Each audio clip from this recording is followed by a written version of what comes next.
کوئی چیز مانگنا ہے، کوئی درخواست کرنا ہے، کوئی سوال کرنا ہے تو وہ پردے کے ساتھ سوال کیا جائے گا.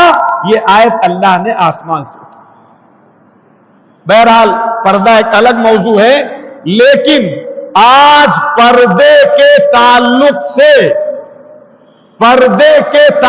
سے اگر آپ آج شرعی پردے کو دیکھیں گے، شرعی پردے کا جائزہ لیں گے تو آپ کو 1000 گھروں میں بڑھا کے کہہ رہا ہوں 1000 گھروں میں، پھر کہہ رہا ہوں 1000 گھروں میں آپ کو ہو سکتا ہے 2-4 گھر مل جائے جس میں شرعی پردہ.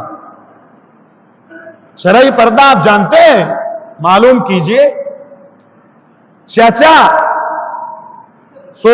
یہ بھتیجا اپنی چچی کو نہیں دیکھ سکتا ہے، شرعی پردہ.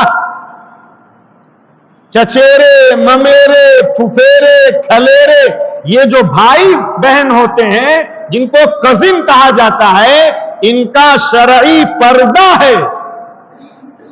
شریعت ان سے پردہ کرنے کے لیے کہتی ہے.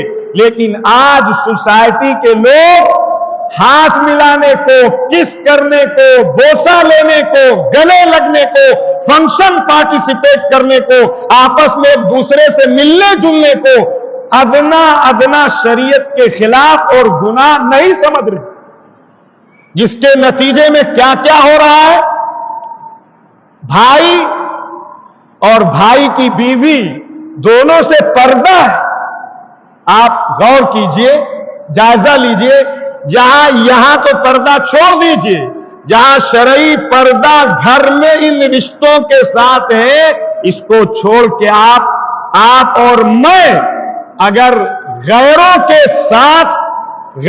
کے سامنے اپنی بچیوں کو پڑھنے کے لیے بھیج رہے ہیں اور کو ایجوکیشن کے اندر وہ انوالو ہے، میرے عزیزوں، بزرگوں، دوستوں، اس کی اجازت دین میں کیسے ہو سکتی ہے؟